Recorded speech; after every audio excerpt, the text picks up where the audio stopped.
Waste, as we know it, is an inevitable byproduct of all man-made processes, the endgame of all material life cycles, and the growing global challenge the world is continuing to face. With our country as one of the fastest growing nations in the world, the unstoppable increase in the volume and complexity of waste continues to speedily eat at our environmental landscape. Our communities and immediate environs face the threat of bioclimatic environmental hazards in the face of an impending natural deterioration. With the current trends in the waste generation of National Capital Region, a significant threat continues to loom over its neighboring regions, brought upon by our country's population increase, unregulated production, and irresponsible management of post-consumers goods. The sanitary landfills and dumps in the adjacent provinces of Calabarzon, mainly Rizal, will be depleted by the year 2037. To address this growing issue on solid waste management, the province of Rizal, in line with the mandates of RA 9003, pushed for the implementation of strict laws and policies in the form of Yes to Green initiative. Through this, localized facilities dedicated for the recovery, reuse, and recycling of waste were established. Local and barangay material recovery facilities and junk shops were erected. Nevertheless, it has been observed that majority of the population do not conform to ordinances and waste management practices. As strong laws do not equate to strong implementation, unregulated dumps and landfills continue to be utilized, the undesirable waste management practices are still present, and erected facilities remain inadequate if not effective in providing the spatial necessities of its waste material and human inhabitants. In addition to this, stakeholders were observed to be reluctant in committing and engaging in said activities. Primary reasons were drawn from the repulsive nature of such facilities, which reflected the revolting culture of squalor and filth. The populace continues to have minimal awareness and commitment, while Rizal's effort to mitigate solid waste remains inadequate, if not unrealized. This reveals an evident lack of response from the built environment that is environmentally and socially well received, as well as a lack of central communal facility to inspire involvement from the local community. The current waste facilities could also do better to educate and engage the local community to participate in the proper solid waste management practices.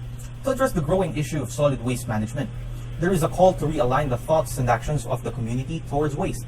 This aim to reform waste culture entails the development of a central communal facility inclined in educating and encouraging the local stakeholders. This reformation in waste infrastructures can be achieved through the pursuit of EcoWaste symbiosis, a symbiosis between man and process, a symbiosis between the ecology, the materials, and waste. EcoWaste symbiosis is perpetuated through industrial ecology, an idea that industrial processes should behave similarly to the processes of natural ecosystems. There is no waste in nature, and industrial ecology's main goal is to close the loop, leaving nothing eternally discarded. In nature, the waste of other organism is food for another. Industrial ecology fits in with the aims of waste infrastructures to be holistically sustainable and circular in all of its aspects and processes. This is because industrial systems are open loops, very much like our current solid waste management practices and infrastructures. EcoWaste symbiosis can be achieved through the realization of industrial ecology core values. These are the industrial metabolism or industrial symbiosis, which involves the imitation of natural process, dematerialization, which reduces the utilization of raw materials by renewing waste resource, life cycle assessment, which involves the assessment of environmental impacts of materials, eco-design, which incorporates sustainable features and process to maximize recyclability and ecological sustainability, and eco-industrial park, which is a physical manifestation of industrial ecology. Eco-industrial parks typically provide green jobs for low-income residents, practice ecological design in the physical architecture and its processes, and promote waste and material reuse along with energy conservation. Industrial ecology is a multidisciplinary approach that is both industrial and environmental. It is a means to achieve a sustainable cycle, minimizing energy and material consumption and waste production. In architecture, industrial ecology can be found in material sustainability, zero waste pattern, biomimetic architecture, and other ideologies that gravitate towards an eco-centric point of view.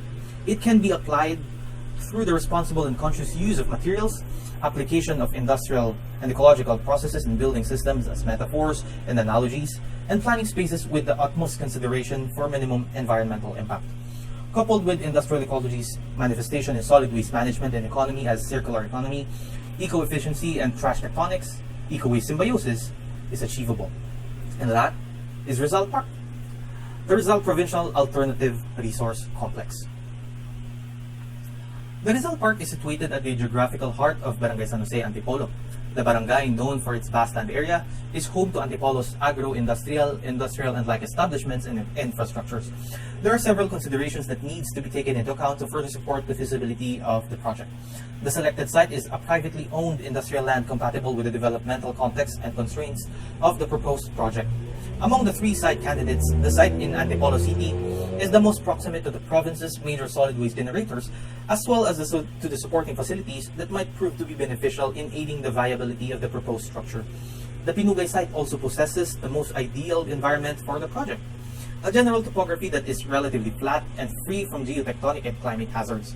The site, being in an area with low susceptibility to landslides and floods, is assured not to experience geological and climate hazard occurrences. Aside from this, the site is naturally free from noise-generating establishments, which can help create a structure that is free and conducive of learning and executing technical processes without the inconvenience of noise pollution. Finally, the site being located in the city of Antipolo provides for an ease of access for the stakeholders coming from all over Rizal, as the city of Antipolo is geographically positioned adjacent to almost all of Rizal's municipalities. The proposed Rizal alternative Provincial Resource Complex is intended to cater to the needs of the immediate population and its proximate communities that would partake the most in the benefits and advantages the proposed development may offer. With the current trends on waste generation and increasing opportunities in the waste sector, it is conclusive that the probable user is the general public, which includes the researchers, the decomposers, the creatives, the local stakeholders, the students, and the government. The Rizal Park is an institutional industrial complex which aims to provide the province of Rizal the solution to its solid waste management problems in the form of a communal waste infrastructure. The development will house the provincial and municipal offices of the concerned departments to centralize policy and decision making. This will come into fruition as the Rizal Environmental Natural Resource Office. The Renro building is constituted of 3 floors, the ground floor of which is transformed into a mega ramp which connects the ground floor to the second level. The ground floor is mostly consisted of offices as well as a central circular public space which may be used as an event space. The second floor is filled with the offices for the one-stop shop services of the Renro building. The third floor is consisted of the City Environment Waste Management Office as well as 2 multi-purpose halls on its wings. These are the exterior perspectives of the Rizal Environmental Natural Resource Office.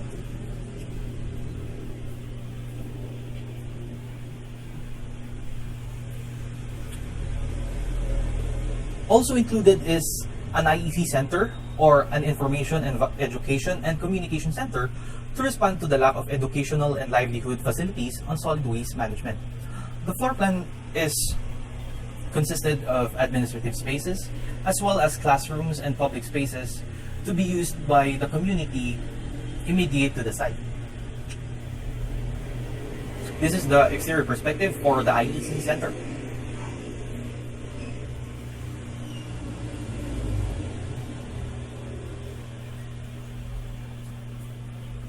Another core facility in the development is the Upcycling Museum and the Creative Center, which employs the creatives in Rizal to provide an attempt to divert residuals and other recyclables as upcycled craft and artistry. The ground floor houses the temporary gallery areas as well as some of the leasable areas and the visitor services spaces.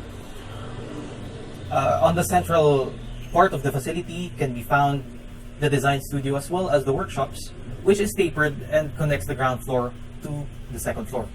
On the upper left corner, we can see the material procurement as well as the material holding area, which houses the materials coming from the community as well as the plastic bank and the solid waste resource facility to divert these materials as upcyclable waste material and craft and artistry products. The second floor houses the continuity of the design studio as well as the workshop areas from the ground floor. It is tapered and connects both floors. Surrounding it is the octagonal spaces for the exhibit and museum galleries. The third floor houses the theater, which is stacked above the tapered workshop and design studio spaces. The egress of the theater can be found on the second floor. It is also surrounded by the octagonal gallery and museum spaces. Here are the exterior perspectives for the Upcycling Museum and the Creative Center.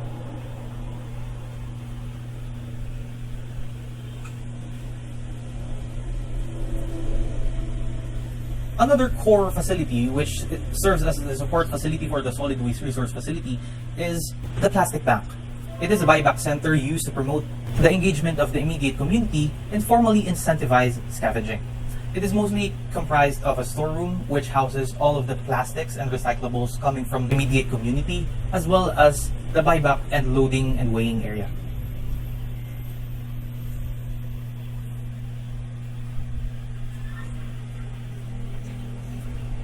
Another similar support structure is the biodegradable resource facility, which also serves its same purpose to recover biodegradable resource and create them, market them as compost and renewable biodegradable waste.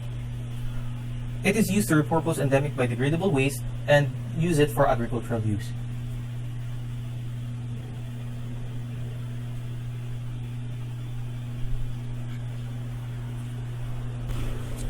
Last but not the least is the solid waste resource facility, which is comprised of two connected buildings. This aims to collect segregated dry waste from industries and divert them as marketable resource. The bottom building is the administrative and operational spaces. It serves as the main housing facility for the workers that is working on the processing building. The processing building can be divided into 4 parts. The loading area, which is located at the rightmost and the leftmost spaces. This is the input and output spaces for the materials. The processing area, which is consisted of the automatic sorting and the manual sorting area, intended to employ the scavengers as well as the waste workers. On the bottom can be found the pre-bale spaces, which stores the segregated and the sorted waste resource. The baling area is connected to the leftmost loading area so that it can be shipped to industries for reuse. As part of the Provincial Ecology Center, Rizal PARC aims to become the institutional and industrial center in solid waste management and realizing the goals of Yes to Green initiative. The Rizal PARC aims to integrate low-cost and renewable materials which can be retrieved from solid waste resources. This materiality will substantiate the development's goal to utilize the abundant waste resource. The complex also yearns to harness the natural lighting and ventilation to minimize energy costs, promoting comfort and cost efficiency. Several others also promote self-sufficiency and resource renewal to support the functions of the complex given its rural location. The site development plan of Rizal PARC was configured with respect to the existing solid waste hierarchy and in relation to the site constraints. Initially, the proponent identified the axis and the central line of the site and its proximity to the sanitary landfill and the immediate community to have a grasp on where to put the access roads and structures. Upon identifying the structure's general zones based off of the waste hierarchy, the proponent further identified the exact zones and allowable building areas of each building. The identification and the positioning of the access paths comes next, which then reveals the initial building footprint. The development process for the Rizal PARC is revealed in the succeeding pages as axonometric diagram. Here's the site context. The road access defined from the northwest and the southwest part of the site. The network corridor which connects the site to the buildings. And the foliage which defines the softscape as well as the unpaved areas.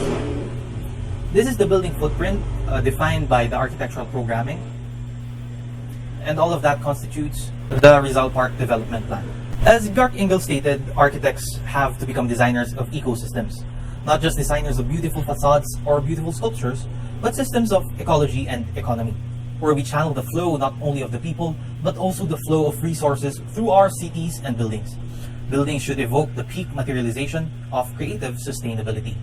Industrial ecology and its integration in the environmental, economic, and architectural systems is greatly inspired by this vision towards a holistically sustainable development. In agreement to the very notion stated by Bjarke Ingels, architecture shouldn't just be visually pleasing, but also function to utilize and direct the flow of people as well as the flow of resources. This is especially true for solid waste infrastructures. Solid waste infrastructures should be designed to be part of the solution and not part of the pollution.